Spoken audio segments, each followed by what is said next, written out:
నమస్తే. లైలా సినిమాపై వైసీపీ శ్రేణుల ఆగ్రహం చల్లారలేదు. విశ్వక్సేన్ పై ఎలాంటి కోపం లేదు అంటూనే పృథ్వీ వ్యాఖ్యలపై గరంగరంగా ఉన్నారు. సోషల్ మీడియాలో లైలా సినిమాపై నెగిటివ్ ట్రోల్స్ నడుస్తూనే ఉన్నాయి. నిన్నటి వరకు బాయ్కాట్ లైలా ట్రెండ్ నడవగా రాత్రి నుంచి డిజాస్టర్ లైలా అనే హ్యాష్ ట్యాగ్ ట్రెండ్ అవుతోంది. లైలా సినిమా ఫంక్షన్లో నటుడు పృథ్వీ వివాదాస్పద వ్యాఖ్యలు చేశారు. వైసీపీని ఉద్దేశించి వ్యాఖ్యలు చేశాడు అని పృథ్వీని టార్గెట్ చేశారు. రాజకీయాలకు సినిమాలకు సంబంధం లేదు అంటూనే ఆయన సినీ వేదికను వాడుకున్నారు. ఆ ప్రభావం విశ్వక్సేన్ సినిమాపై గట్టిగా పడింది.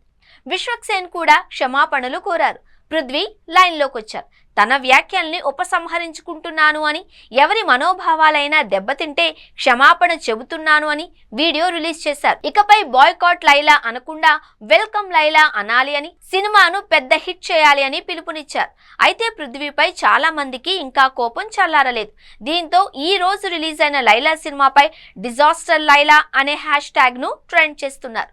ఇలా తీవ్ర వ్యతిరేకత మధ్య ఈ రోజు లైలా సినిమా థియేటర్లలోకి వచ్చింది. వైసీపీ గట్టిగా పట్టున్న ప్రాంతాలలో థియేటర్లు ఖాళీగా దర్శనమిస్తున్నాయి.